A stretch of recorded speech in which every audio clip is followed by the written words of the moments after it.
Halo, Assalamualaikum Bolo-Bolo. Balik lagi di Anak Desa Channel. Pada kesempatan kali ini saya sedang berada di kebun bersama dengan anak istri saya dan juga ibu saya, guys. Ini kami sedang mau menanam benih kacang panjang. Jadi saya mendapatkan benih kacang panjang dari pabrik melalui tetangga saya. Beliau sudah sering kerjasama dengan pabrik. Nantinya hasil panen yang diserap oleh pabrik itu berupa benih atau apa ya, biji ya, bakal benih dari tanaman kita seperti itu, guys. Jadi bukan sayurnya yang diambil, tapi bakal benihnya seperti itu. Seperti halnya kacang panjang ini nanti yang diambil itu bukan sayurnya ketika masih muda, bukan, tapi nanti kita biarkan hingga tua gitu kan sampai jadi bakal benih baru. Nah, itu nanti yang bakal diambil oleh pabrik. Dan harganya sendiri per kilonya nanti pabrik itu mau mengambil itu per kilo benih kering itu, guys. Harus kering ya, kita harus jemur dulu. Itu per kilonya 35.000, guys, untuk kacang panjang ini. Yang cukup mahal itu ada timun, kemudian juga yang paling mahal lagi cabai, guys. Kalau cabai itu per kilonya benih keringnya itu 1.200.000, guys. Pabrik akan ngambil itu. Cuman kalau si cabai ini agak susah, guys, cara penanamannya. Jadi kita harus apa ya? Sistem kawinkan seperti itu, guys. Jadi si cabai yang ditanam ini ada cabai perempuan dan juga cabai laki-laki.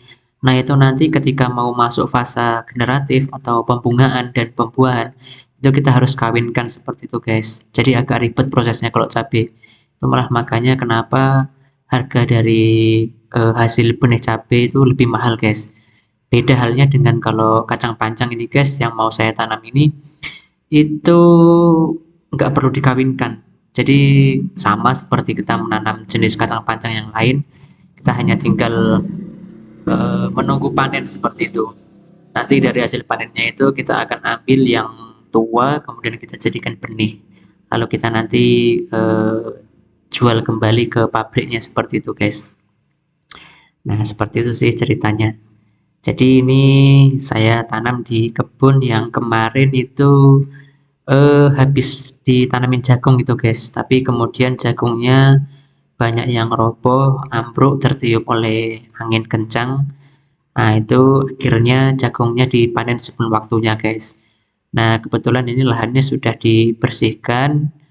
Kemudian ini mau ditanamin dengan tanaman baru berupa kacang panjang tadi, guys. Nah, seperti itu sih.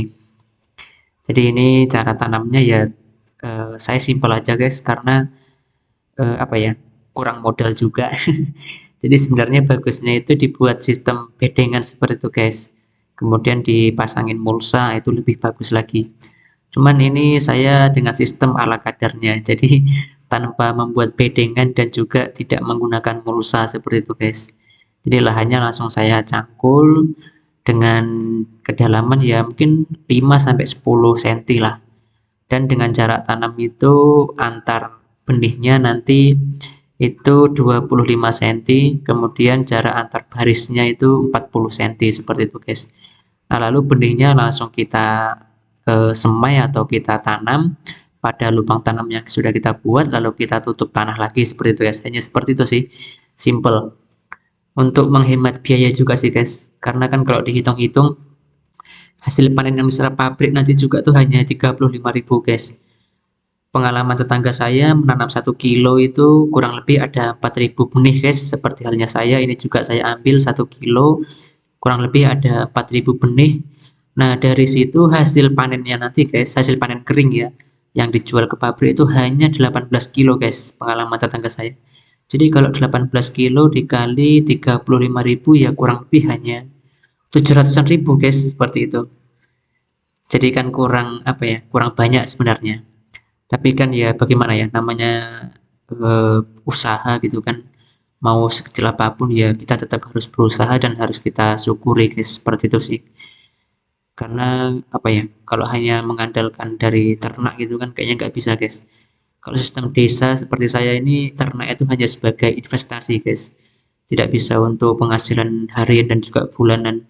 Kecuali kalau punya banyak seperti itu, nah bisa dijadikan hasil harian maupun bulanan sih guys. Tapi ya karena saya hanya punya sedikit ternaknya, jadi ya mau nggak mau harus mencari apa ya, opsi lain untuk menghasilkan penghasilan harian maupun bulanan sih. Nah, salah satunya ya dengan cara menanam sayur-sayuran seperti ini guys. Entah itu sayur ataupun palawija yang lain guys, seperti singkong ataupun jagung dan lain-lain sebagainya guys. Supaya tetap ada penghasilan gitu guys, penghasilan. Kalau harian sepertinya agak susah juga sih, karena kan untuk panennya sendiri kita harus menunggu 3 sampai 4 bulan seperti itu. Jadi ya untuk mendapatkan hasil bulanan guys seperti itu. Nah, memang agak susah sih kalau di desa itu guys untuk mendapatkan penghasilan yang besar. Kecuali memang sudah menemukan jalannya, nah itu beda cerita sih. Rezeki kan berbeda-beda guys tiap orangnya. Ya kita tetap harus berusaha dan kita syukuri saja berapapun yang didapat sih guys. Nah, oke guys, mungkin pada video kali ini saya hanya mau sharing itu guys, proses penanaman benih kacang yang nantinya akan diserap oleh pabrik guys, kacang panjang seperti itu. Nah, mungkin nanti saya akan lanjut di video selanjutnya pada saat benihnya itu sudah mulai tumbuh dan sudah harus kita pasangin ajir atau apa ya, bakal rambatan si kacang panjangnya nanti guys. Kita lanjut di video selanjutnya. Terima kasih yang sudah menonton video ini. Kita ketemu di video selanjutnya. Dadah, assalamualaikum.